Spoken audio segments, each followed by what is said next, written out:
Hello बच्चों, आज हम क्लास 5th की मैथ्स की वर्कशीट 15 करेंगे। इस वीक पार्ट 5 क्या यह एक जैसा दिखता है कि क्वेश्चंस दिए गए हैं।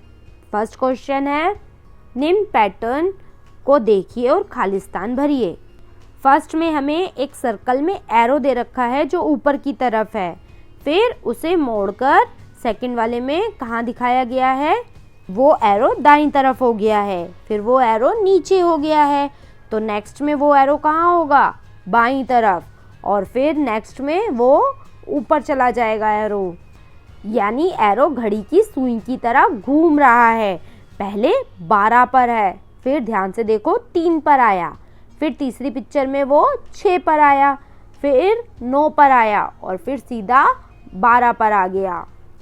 ऐसे ही सेकंड चित्र देखो, उसमें एक सर्कल में एक ट्रायंगल है यानी त्रिभुज है, और त्रिभुज की नोक कहाँ पर है, ऊपर की ओर है, तो नेक्स्ट में कहाँ होगी, नेक्स्ट में हमारे दाईं तरफ होगी, और फिर नीचे होगी, और फिर बाईं तरफ होगी, और फिर सीधा ऊपर होगी। यानी घड़ी की सुई की तरह घूम रही है।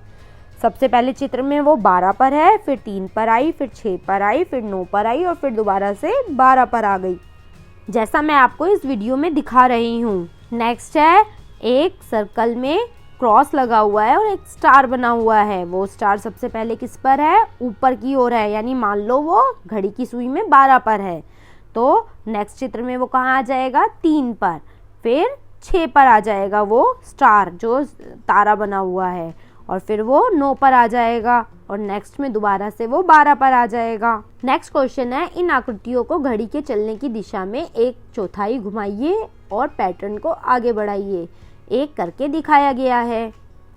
सेम जैसे हमने पीछे वाला क्वेश्चन करा है जिसमें हमने घड़ी की सुई के अनुसार घुमाया है, वैसे ही हमें करना है।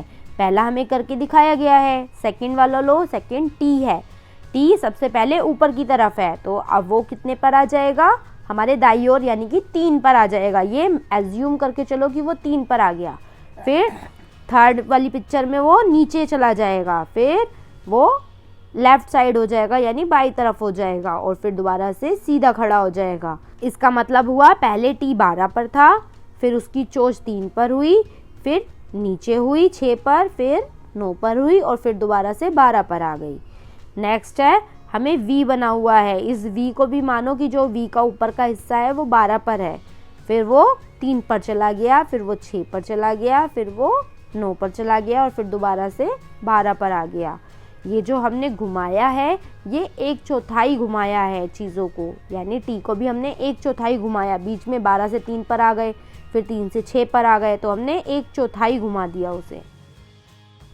नेक्स्ट क्वेश्चन है, इन आकृतियों को घड़ी के चलने की दिशा के विपरीत दिशा में 1/4 घुमाइए और पैटर्न को आगे बढ़ाइए। जैसे हमने पीछे के क्वेश्चन करे जिसमें हमने घड़ी की सुई के अनुसार घुमाया था, लेकिन अब हमें घड़ी की विपरीत दिशा में घुमाना है। जैसे घड़ी की सुई चलती है उस दिशा में नहीं, घड़ी की विपरीत दिशा में घुमाना है। यानी पहला कैसे होगा, चोंच ऊपर थी पहले की, तो वो सबसे पहले कहाँ आ जाएगी, 9 पर आ जाएगी, फिर 6 पर आ जाएगी, फिर 3 पर आ जाएगी, फिर 12 पर आएगी, यानी उल्टा घूम गई सुई। ऐसे ही जो ए का ऊपर का हिस्सा था वो पहले 12 पे है, अब हमें घड़ी की विपरीत दिशा में घुमाना है, तो इसका मतलब वो 3 पे ना जाकर 9 पर जाएगा, फिर 9 से वो 6 पर आ जाएगा, फिर दोबारा से 3 पर, फिर 12 पर। ऐसे ही थर्ड में त्रिभुज की नोक जो है वो किस पर है, वो है 12 पर, तो विपरीत दिशा में घुमाना है तो वो 9 पर जाएगी पहले, फिर कहाँ जाएगी, 6 पर, फिर दोबारा से 3 पर, फिर 12 पर। ऐसे ही नीचे जो दे रखा है वो सीधा है, 12 पर है, फिर उसे 9 पर घुमा दो, फिर उसे नीचे कर दो, फिर इसे दाईं तरफ, फिर ऊपर कर दो। नेक्स्ट क्वेश्चन है, इन आकृतियों को आधा घुमाइए। एक करके दिखाया गया है, हमें इन आकृतियों को आधा घुमाना है।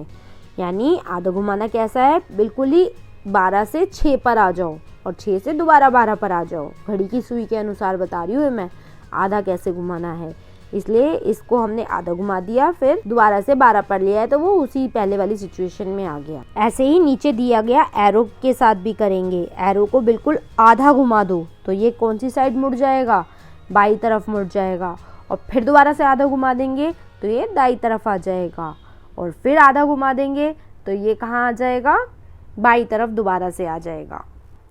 नेक्स्ट जो 2 चित्र दे रखे हैं वो भी ऐसा ही आधे आधे करके घुमा देंगे। 5th क्वेश्चन है, निम्न पैटर्न को समझिए और आगे बढ़ाइए। एक करके दिखाया गया है, हमें एक करके दिया गया है, ये भी उसी तरीके से होंगे जैसे हमने पहले वाले क्वेश्चंस किए हुए हैं। आप भी ऐसे ही इन्हें करने की कोशिश कीजिए। अगर आपको ना समझ आए तो आप यहाँ से देखकर कर सकते हो। तो बच्चों ये था हमारा वर्कशीट 15 का क्लास 5th का मैथ्स का असाइनमेंट। अब हमारे चैनल को सब्सक्राइब ज़रूर करिए ताकि आपको आगे भी ऐसी ही वीडियोस मिलती रहें।